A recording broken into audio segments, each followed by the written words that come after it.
Keith. Thank you for joining us again tonight. Overall, I want to iterate a few points before I turn it over to Scott Strenfeld to provide an update in regards to the weather forecast. First, I want to iterate that we understand the impact that Turning Power has on our customers and our communities. This is not a decision that we take lightly. And we thank our customers and our communities for your patience. Second, we would like to remind our customers and our community members as to why we are making this decision. And this decision is all about public safety, which is our most important responsibility. Given the forecasts for the severe and widespread wind conditions that Scott will discuss, and the increased fire risk associated with these conditions, we took this step to ensure the safety of our customers and our communities as a last resort. And we're committed to reducing the risk of catastrophic wildfire events. I would also like to reiterate, as we discussed last night, that the Public Safety Power Shutoff program is part of our comprehensive, multifaceted approach to risk reduction measures that we are implementing as it pertains to the unprecedented wildfire risk that our state is facing. We are fundamentally redesigning and hardening our system that we discussed yesterday in terms of targeted undergrounding, significant increase in clearing vegetation and trees in and around our overhead assets, conducting enhanced inspections with the best available technology using drones with high-resolution imagery. We have a 24/7 Wildfire Safety Operations Center that is fully staffed. We have implemented weather stations, high-definition cameras, and all of this is providing us a situational awareness and the intelligence in regards to the weather forecasts and the subsequent risk that our communities are facing in regards to potential wildfires. With that, I'm going to request our principal meteorologist, Scott Strenfeld, to come up and provide an update in regards to what we're seeing with the weather forecast. Scott? Yeah, thank you, Smith. Scott Strenfeld, PG&E Meteorology. So essentially, meteorology continues to track and has been tracking over the last week what we call a Diablo windstorm. Essentially, we're going to have a weather system that's going to be an inside slider, a classic setup for what we know as Diablo winds across Northern California. And then as that system moves south, Thursday into Friday, it's actually going to produce some Santa Ana winds across Southern California, including portions of our territory, the Tehachapi Mountains. And so this is a total California-wide fire weather event. Essentially, there's going to be multiple phases of this event that meteorology continues to track. The first phase occurred today. We had north winds going down the Sacramento Valley, as well as some of our adjacent terrain on the either side of the valley. We saw Redding, portions of Redding up in that area hit gusts of 50 miles per hour. And one thing I just wanted to go back and say about these Diablo and Santa Ana wind events is that these events historically are the events that cause the most destructive wildfires in California history. And so we're seeing some of the same conditions that are going to develop in this event that we've seen in previous offshore Diablo and Santa Ana wind events. So it's a pretty serious situation. Meteorology continues to coordinate with our agency partners. Every day we are joining an interagency call with the National Weather Service and the Northern Operations Predictive Services. And essentially the meteorologists and forecast agencies are aligned that this is a high-risk event.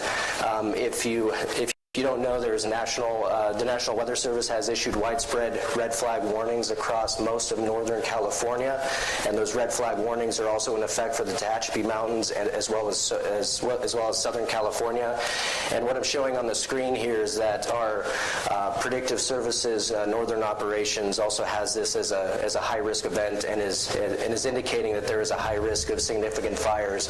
And PG&E Meteorology is looking at similar conditions as well. well. We expect the weather event in totality to subside on Friday as it starts to get out of the south half of our territory. And then at that time, we'll be monitoring our more than 600 weather stations to give the all clear to our crews to patrol every inch of our assets to determine if there's damage or not so we can re-energize. So that's it in a nutshell, and I'll turn it back to Samit. Thank you, Scott. So let's move now to a situational update in regards to the operational actions that we've been taking as a result of this potential risk that Scott talked about. The first phase of our de-energization was completed this morning.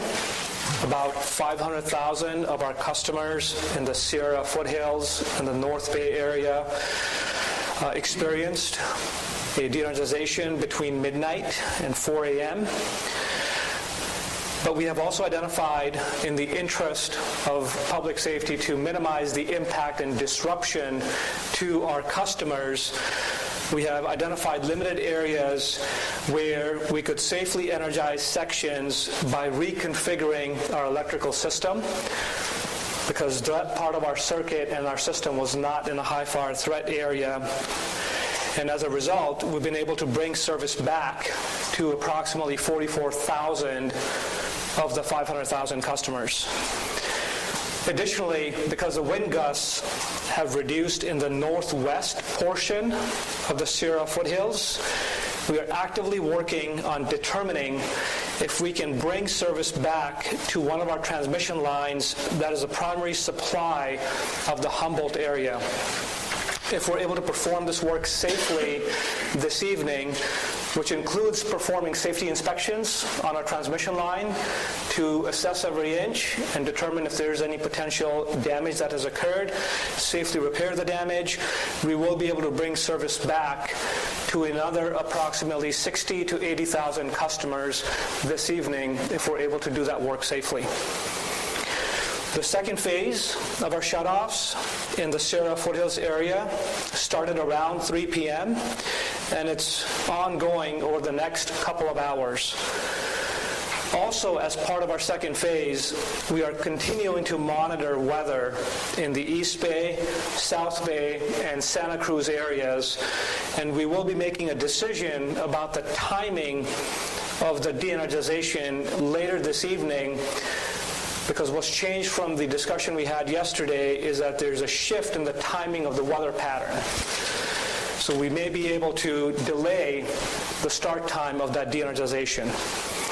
Additionally, there were some questions about the impact to some of our mass transit infrastructure yesterday regarding the Caldecott Tunnel.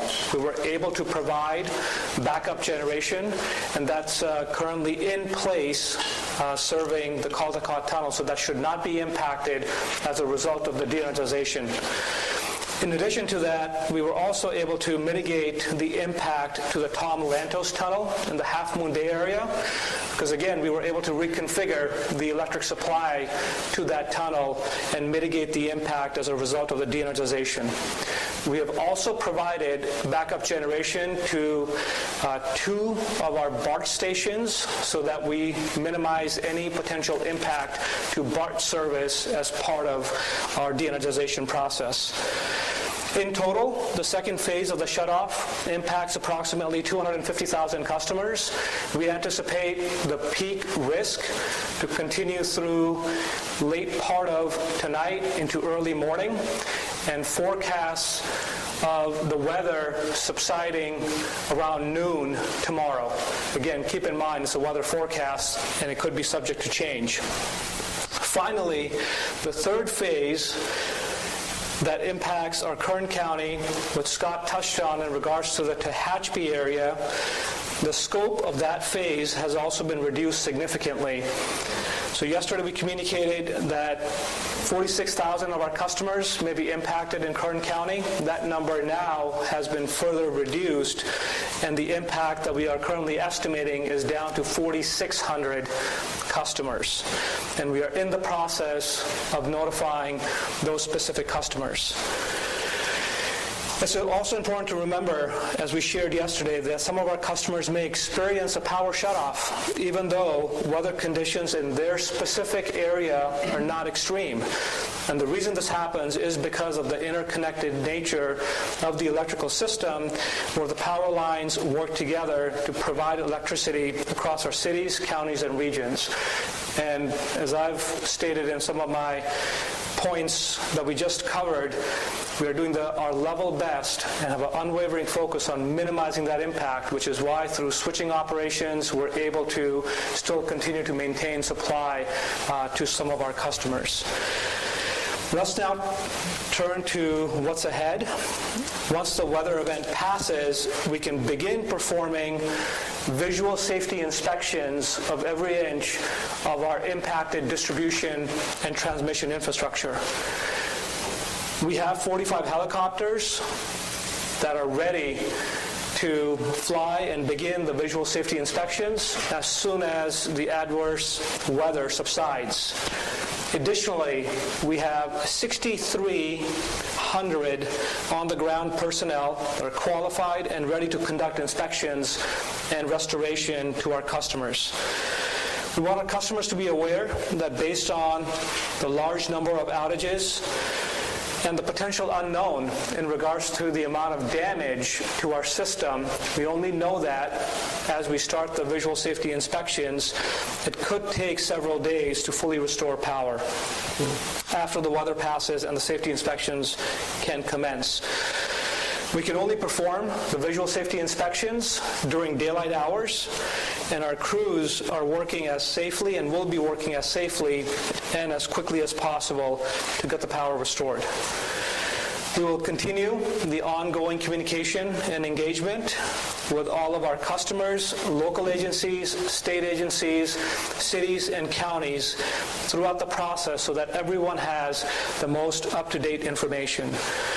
With that, I'd like to request our Chief Customer Officer, Lori Giamono, to come up here and share some thoughts and insights on what we are doing to maintain the updates to our customers and our communities. Lori? Good evening. First of all, I want to show our sincere appreciation to our customers. Customers have been extremely patient with us as we've been dealing with intermittent outages and latency on our website as customers try to find information about our outages. I have good news. We've established a separate website. It's an additional website and an alternate to PG&E.com.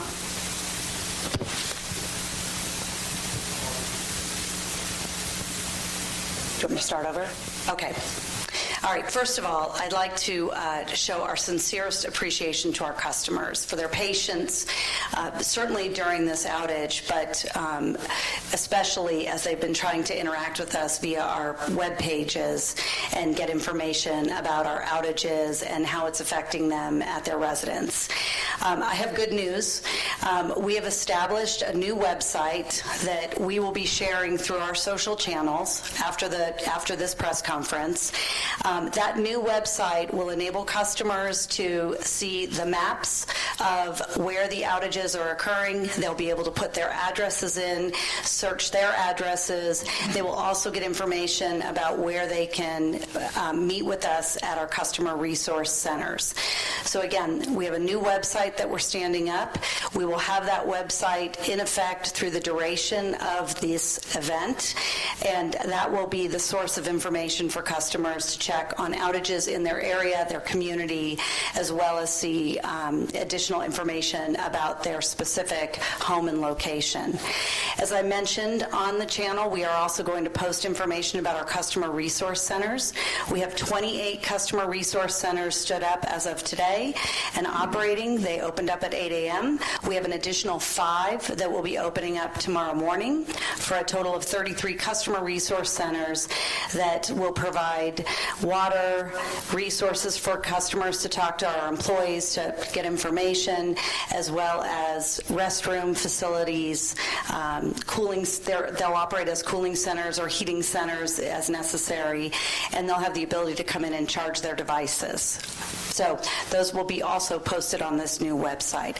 Again, I want to be very clear that we've experienced intermittent outages. We know it's been very difficult for customers. We've made available our other channels and have prioritized those customers if they're calling into our call centers. But we have a new website that will be posted and has maximum capacity, so our customers will be able to interact with us and receive the information that's most important to them. And I'd like to turn it back over to Keith. All right. Oh, Samit's going to wrap up for us. Thank you, Lori. And again, I just want to reiterate our sincere apologies for the impact of not having the PG&E.com website available. We understand and appreciate the patience of our customers, our communities, and we wanted to thank our media outlet partners because many of you in the room here have been very helpful in being able to provide some of the critical information that our customers were not able to obtain from PG&E.com. So we thank you for your partnership in the best interest and the continued interest of the safety of our customers and our communities. One final comment that I would like to address before we take questions. I want to emphasize that the safety of our employees and our contractors, as well as our customers and communities, is our primary responsibility. Our employees and contractors are working hard to ensure our system continues to operate safely and the power line will be restored quickly after the weather passes.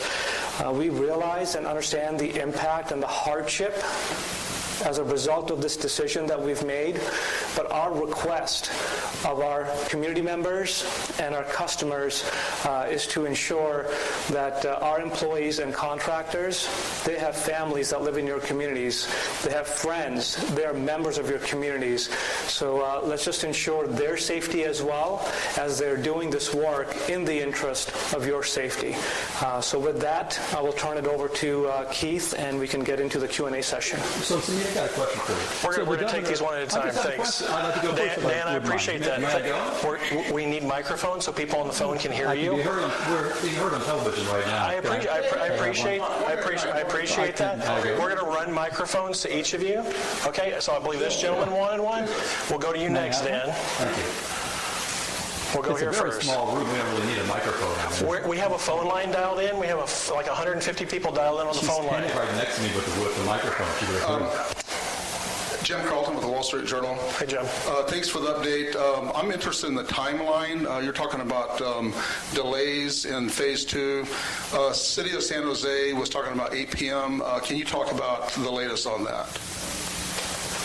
Yeah, thank you for that question. So in terms of the delays, our teams currently in the Emergency Operations Center are continuing to work with our meteorology team in regards to the updates to the forecast. Initially, we were going to proceed with the de-energization at noon today for Phase 2, but we have seen that the weather pattern has shifted to later this evening, and we will be making that decision here within the next hour or 2 hours to proceed with that de-energization, and we anticipate that we will start that de-energization sequence by 8 to 10 p.m. time frame. And if we see the weather pattern continue to shift, we will do our level best to minimize that impact to our customers and communities in that area. Even though we're seeing the weather pattern shift on the start time, at the moment we're still anticipating that the weather is going to subside at noon tomorrow, again, being a forecast, and if that changes to earlier or later, we will provide that update accordingly. Now, Dan, thanks for your patience. The governor today said that this is an outrage, that we're paying for years of mismanagement. To the hundreds of thousands of people who are going to be in the dark tonight, what do you say to them who think that they are suffering for your mistakes? I appreciate that question. I appreciate that sentiment, and we share the sentiments that have been out there in terms of the impact that this has. Now, I can't go and speak into the mistakes of the past. What I can tell you is when we look at the climate and the environment in which our electrical assets live, operate, breathe in, it's very dynamic. And that environment has changed drastically over the last several years, given the drought conditions, given the amount of dead, dying, and deceased trees, given the amount of vegetation that is ripe and ready to be a strong fuel source for a potential wildfire. So the environment that coexists with our electrical assets has completely changed from my perspective, and the way that we need to maintain our assets, construct them, that's also changing, and that's exactly what we're doing as part of this. A follow-up, how far have you come along with the hardening of the wires in the high fire threat areas? Because you had a marker for this year, correct? We did, sir. So we had a target of 150 miles, that's right. And we have completed 100 miles, and we are on track to complete our commitment of 150 miles this year. Right, but you have 25,000 miles of wire in high fire threat areas, and your reports say that you're having a hard time finding people to actually do the work and also the materials. What steps are you taking to do that much more quickly? Because clearly that's the key reason you're doing this, because you can't trust your own equipment at this point, correct? We're not necessarily saying that we can't trust our equipment. I keep coming back to the fact that it's the coexistence of our equipment with the environment, and the factor of safety that existed in the environment naturally when the electrical systems were compromised does not exist anymore, and that's the factor of safety that we're looking to get from our own infrastructure. So we are actively, and we have put an all-hands-on-deck approach to be able to get all qualified personnel available in our service territory, and just this year, we brought in more than 2,000 qualified linemen to do the enhanced inspections, which is unprecedented. We did 18 months of work in a 4-month time frame. So we're doing everything we can. We've nearly doubled the amount of vegetation qualified personnel that we have clearing vegetation in and around our electrical overhead system. We have now more than 5,000 individuals focused on that effort. Over the past 10 years, can you assure me that every dollar earmarked for maintenance Christian, has you're been next. spent on maintenance? Appreciate the question. You got three in a row. We'll come back to you. We're going to Christian. One wondering if we could talk for just a moment about, we're also getting a lot of frustrated viewers who are asking if this is going to be their new normal. In other words, I'm sorry, can you repeat your question? right, we're wondering, we have a lot of frustrated viewers who are asking if this is going to be our new normal. In other words, what's to prevent this from happening again in 2 weeks, 2 months, perhaps even again next year? Is this something people should prepare for periodic blackouts for days or a week at a time going forward? What's to stop that from happening? Yeah, no, thank you so much for that question, and that's what's on top of our mind, and this is exactly the things that we're trying to do so that we reduce the duration and the frequency of the Public Safety Power Shutoff events, because we know the impact that it has to our customers and our communities itself. But given the amount of risk on the especially this time period with the fuel conditions, the high wind conditions, we've seen it. We saw it last year in November. We saw it in October of 2017. So this is 3 years in a row. And just like we are here in the seismic part of the world, we're dealing with wildfires is the new abnormal within California. So this is something, from my perspective, right, that we all have to work together to find the right solution set for. And our focus is to continue to work on upgrading our infrastructure so we reduce the amount of times that we have to do the Public Safety Power Shutoff and the potential duration and the impact.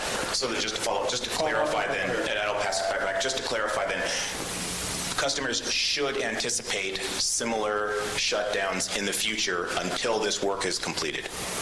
Unless the weather changes significantly and the vegetation condition and the fuel loading condition and the land and the forest management changes significantly within the state, I would say yes. And I think what we need to understand, I think Samit hit on the earthquake part of that. People have plans for earthquakes, how to deal with them. They're prepared. They have their go packs. They have a plan for their family. We suggest the same thing for a wildfire. It's a very similar concept. We have a plan that we're executing now to turn off the power. We want our customers and communities to be prepared to do the same thing. They should have a plan. We're going to go back here. Jean Ellie with NBC Bay Area News. Following up on this line of questioning, the new normal is climate change and wildfires. You're a utility in Northern California. Are you fortifying your utility system to be able to survive those wildfires, or is this the new normal?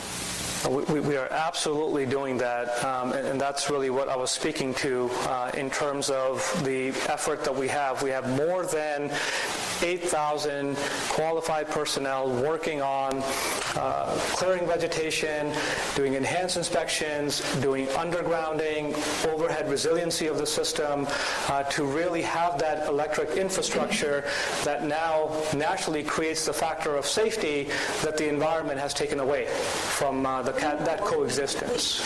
Can you do the questions so people on the phone can hear so we can understand the conversation? When will that work be complete? So it's a multi-year journey. It took many years to get to this condition. The climate change, the environment, with the drought conditions we've discussed, the vegetation conditions changed in a very rapid fashion, and we do have a significant risk on our electrical system, and this is the measure that's needed as a last resort to ensure the safety of our customers and communities. As we continue that infrastructure work, and as we continue to do that work safely and as quickly and expeditiously as possible, we'll be able to reduce the impact of the Public Safety Power Shutoff event. So it's a multi-year journey. Come over here. This is Emily Turner, KPIX5. So you want to talk about climate change and you don't want to talk about mistakes made in the past. But there are a lot of angry customers out there who will not let that go. Why is your utility not prepared for this new normal? So from my perspective, I have not spent my focus, time, and energy on looking at the past. Right? We are where we are with the electric infrastructure and the environment.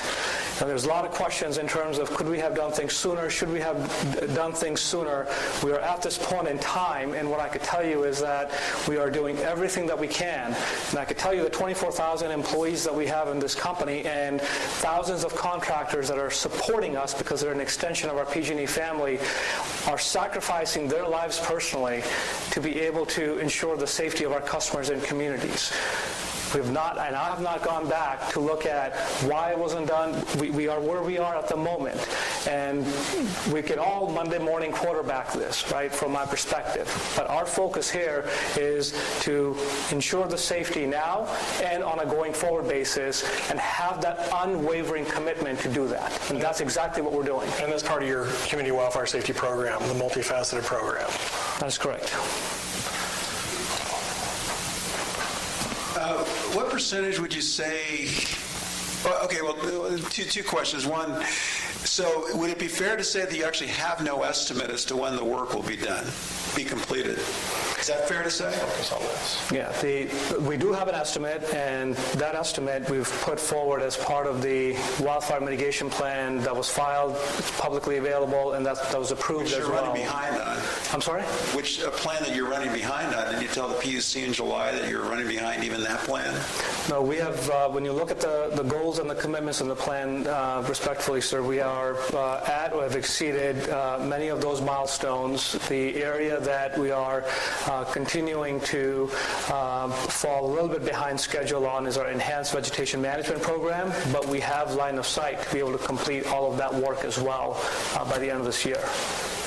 And what percentage would you say you are at what percentage are you in the work at this point? 50%, 75, 25%? What work, sir? In the total scope of the work. How far along are you? 25%, 50%, 75%? So it depends on what type of work, sir, that we're talking about. We just saw the overall program. So when we talk about the overall program for system hardening, we are right on plan in terms of 75% complete. When we